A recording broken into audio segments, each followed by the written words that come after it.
இன்னைக்கு நான் ஒரு சம்ம பார்த்தேன். சரியா? ஒன்றும் இல்லை.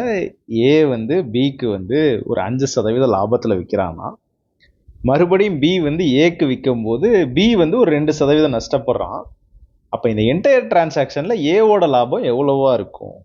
சரியா? இப்போ உதாரணத்துக்கு நீங்கள் ஏன்னு ஒரு ஆள் இருக்கீங்க, பின்னு ஒரு ஆள் இருக்கீங்கன்னா, இவன் ஆல்ரெடி ஒரு 5% லாபத்துக்கு விற்றுட்டான். சரியா? இவன் அதே பொருளை மறுபடியும் ரிட்டர்ன் கொடுக்கும்போது இவனோட இதுல இருந்து 2% லாப நஷ்டத்துல கொடுக்குறான். அப்ப இவன் எவ்வளவு லாபமோ இல்ல நஷ்டமோ அடைஞ்சிருப்பான்னு கேக்குறாங்க. சரியா? இது நான் என்ன பண்ணிட்டேன் அப்படின்னா, இந்த தடவை எப்பயும் போல நான் சாட் ஜிபிடி கொடுத்தேன். சரியா? சாட் ஜிபிடி என்ன பண்ணி வச்சிருக்குன்றத பாருங்க. ஸ்க்ரீன்ஷாட் எடுத்து அப்லோட் பண்ணியிருக்கேன். ஓகேவா? ஸ்டெப்ஸ் 1ல ஒன்றும் இல்லை, அது ஜஸ்ட் கொஸ்டின் தான் இருந்துச்சு. அதையுமே இருக்கு, இந்த மாதிரி இருக்குது. ஓகே, ஸ்டெப் 1ல பாருங்க. அது என்னன்னா 5% லாபத்தில் விற்றுருக்கான் அப்படின்ட்டு ஏதோ பண்ணி 5% லாபத்தை காமிச்சிருச்சு. சரியா? 750 ரூபான்னு சொல்லி விற்றுருக்கான். 15,750 ரூபா ஆயிருக்கு அப்படின்னு சொல்லிருச்சு. ஆமாம் சார், ஓகே ஃபைன், நான் விட்டுட்டேன். ஸ்டெப் 2க்கு வந்தேன். 2% நஷ்டம், பி ஏக்கு விற்றுருக்கான் அப்படின்னோட இதுல 2% எவ்வளவோ அதை கண்டுபிடிச்சு 315 ரூபா கம்மியா விற்றுருக்கான். அதாவது 15,435 ரூபாய்க்கு வாங்கியிருக்கான். கரெக்டா? நல்லா கவனிங்க. ஏ பிக்கு 15,750 ரூபாய்க்கு விற்றுருக்கான். சரியா? திரும்பி பி ஏக்கு 15,435 ரூபா விற்றுருக்கான். எப்படி பார்த்தாலும் ஏக்கு லாபம் தானே. ஏக்கு 15,750 ரூபா கிடைச்சிருக்கு, திருப்பி 15,435 ரூபா கிடைச்சா 300 சம்திங் லாபம் தானே ஆக்சுவலா கிடைக்கணும். ஆனா அந்த சாட் ஜிபிடி எப்படி தெரியுமா கால்குலேட் பண்ணிருக்கு? இங்க பாருங்க, 15,000 ரூபாய்க்கு வாங்கி 15,435க்கு மறுபடியும் வாங்கியிருக்காங்க. 435 ரூபா லாஸ்ன்னு சொல்லி கால்குலேட் பண்ணிருக்கு. நான் எப்படியா லாஸ் வரும்? ஓவரால் தானே கேட்குறாங்க. ஓவரால் பார்த்தோம்னா ஏ பிக்கு கொடுக்கும்போது 15,750, பி ஏக்கு அதே பொருளை 15,435 விற்றா எனக்கு எப்படி பார்த்தாலும் ஒரு 200 ரூபா லாபம் தானே. 300 ரூபா கிட்ட லாபம் தானே. சரி, இது அடுத்தது பாருங்க. லாஸ் கண்டுபிடிச்சிருக்கான். சரியா? 2.9%. சரி, இதெல்லாம் கூட நான் விட்டுட்டேன். சரி, ஏதோ தவறுதலா பண்ணி இதுக்கு ஒரு ஷார்ட்கட் ட்ரிக்குன்னு வேற இது ஒன்று சொல்லியிருக்குது. 5% -2% -5 into 2. சரியா? நல்லா கவனிங்க. மொதல் 5% லாபமா? இது என்ன மெத்தட் தெரியுமா? இந்த ஷார்ட்கட் மெத்தட்ன்றது x plus y plus xy divided by 100ன்னு ஒன்று போடுவோம்ல, இதுதான். இது எதுக்கு யூஸ் பண்றதுன்னா சக்சஸிவா பண்றதுக்கு யூஸ் பண்றது. சக்சஸிவ்னா என்னன்னா, ஒருத்தன் ஒரு பொருளை இவனுக்கு விற்கிறான், இவன் ஒரு பொருளை இன்னொருத்தனுக்கு விற்கிறான். சரியா?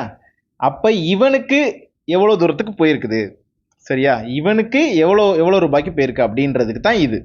இந்த பைபேக்ல என்ன ஆகும் பிரச்சனை அப்படின்னா, நம்ம கழிப்போம், இதோட இதை கழிப்போம். அப்ப இந்த ஷார்ட்கட் ஒர்க்கே ஆகாது. ஆனா இதுல போட்டு வச்சிருக்குது. புரியுதா உங்களுக்கு? இந்த ஷார்ட்கட் ஒர்க்கே ஆகாது. இதுல போட்டு தப்பா சொல்லி கொடுத்துட்டு இருக்கு. சரி, பரவாயில்ல, நம்ம இப்ப இதை போடுவோம். சரியா? எப்படி இருக்குன்னு பார்ப்போம்.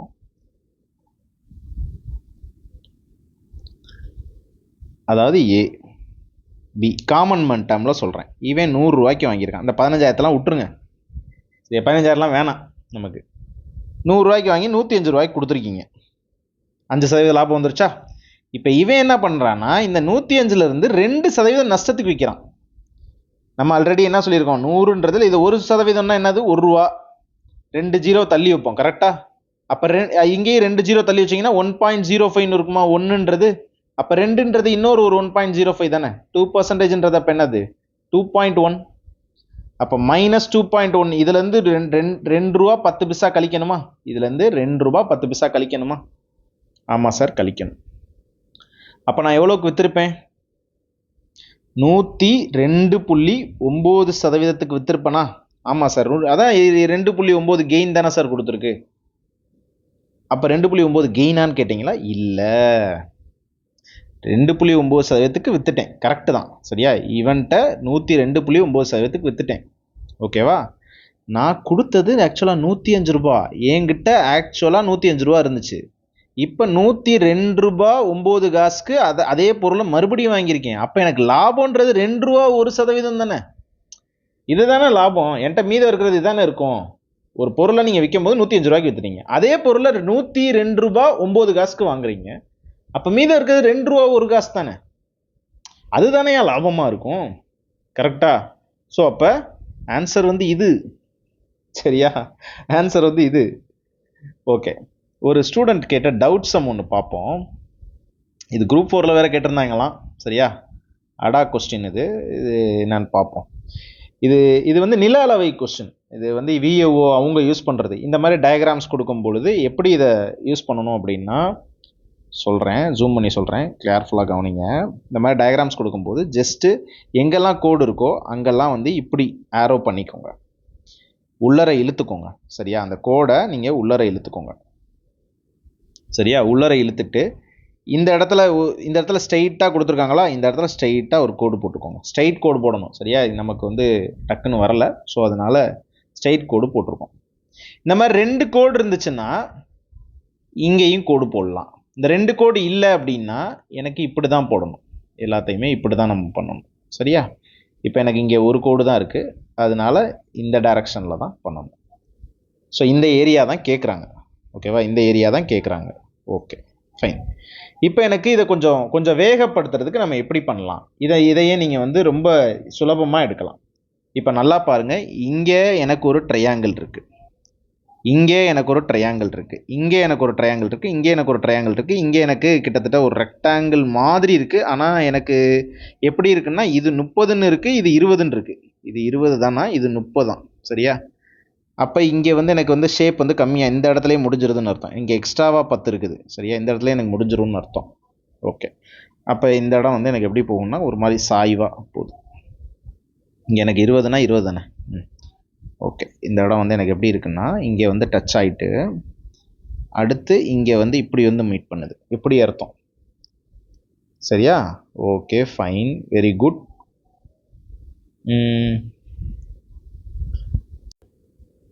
சரி, கவனிங்க. இப்போ இதை எப்படி சார் சால்வ் பண்ணலாம் அப்படின்னா நல்லா கவனிங்க. இங்கேருந்து இங்கே வர 50 மீட்டர் இருக்கான்.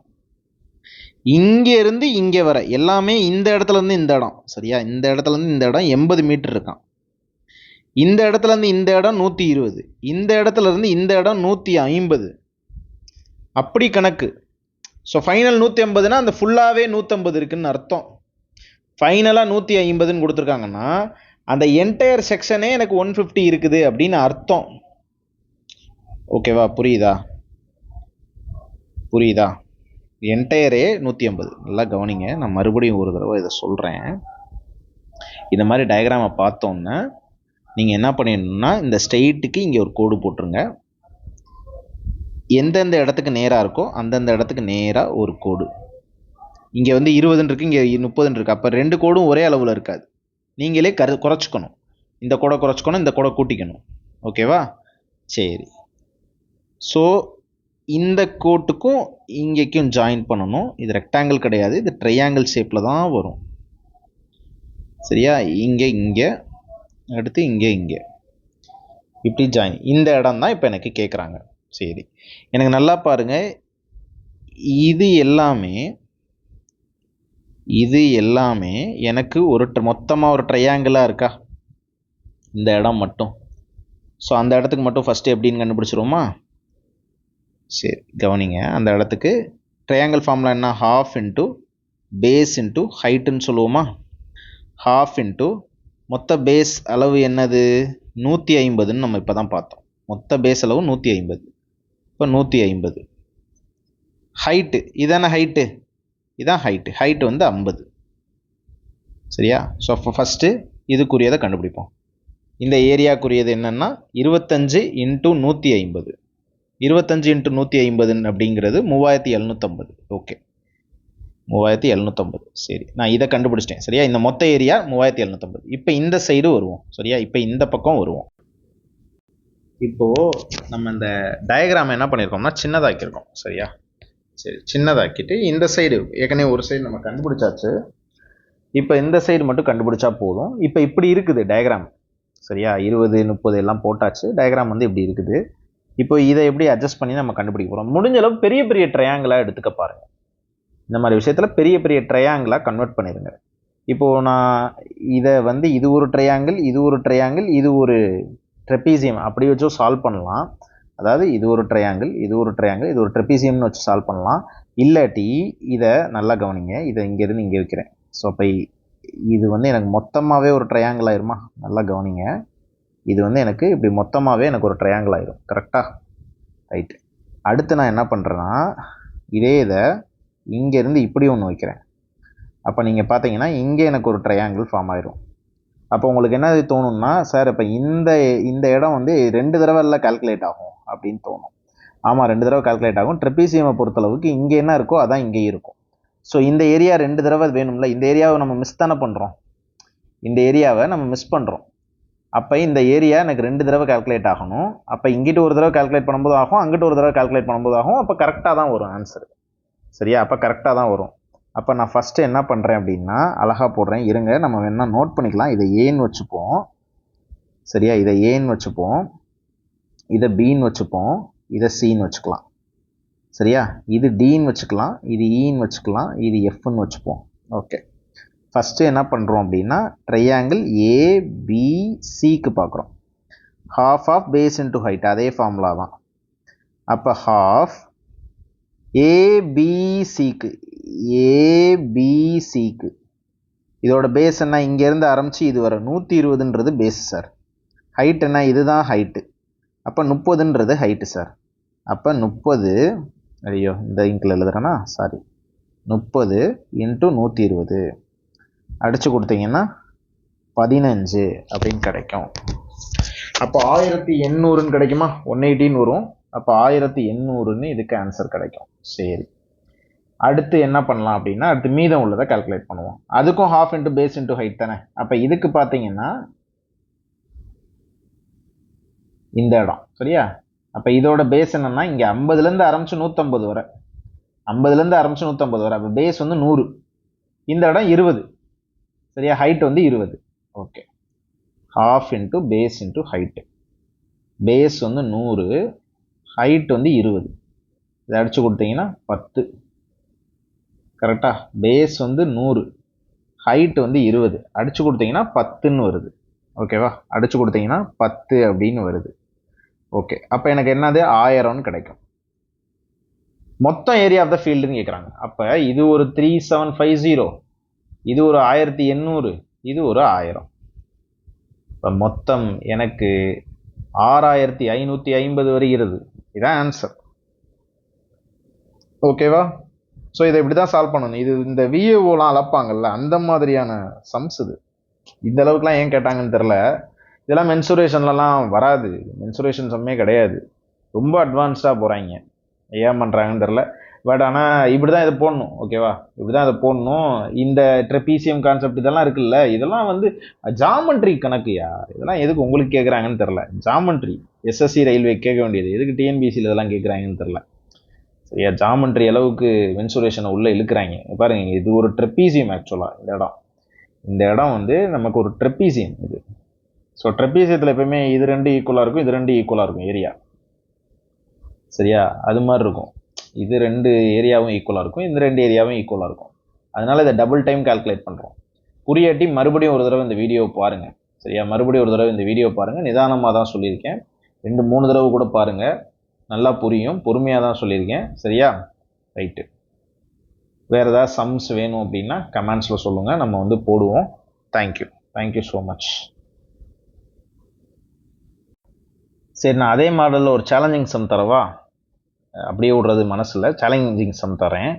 ஏ வந்து ஏ வந்து பிக்கு 16500 ஒரு பொருளை விற்கிறான்.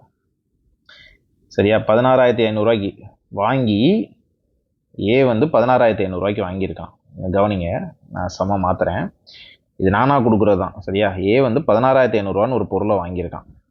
வாங்கி பிக்கு வந்து 15% லாபத்தில் விற்கிறான். 15% லாபத்தில் விற்கிறான். அடுத்து பி என்ன பண்ணுறான்னா, இதே பொருளை வாங்கின அதே பொருளை 15% நஷ்டத்துக்கு ஏட்ட விற்கிறான். 15% நஷ்டத்துக்கு ஏட்ட விற்கிறான். இப்போ நிகர லாபமோ நிகர நஷ்டமோ எவ்வளவு?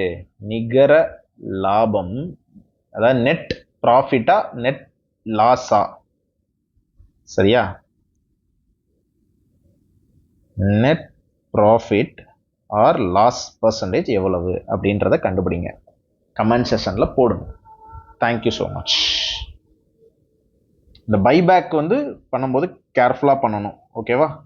வீடியோ முடிஞ்சு.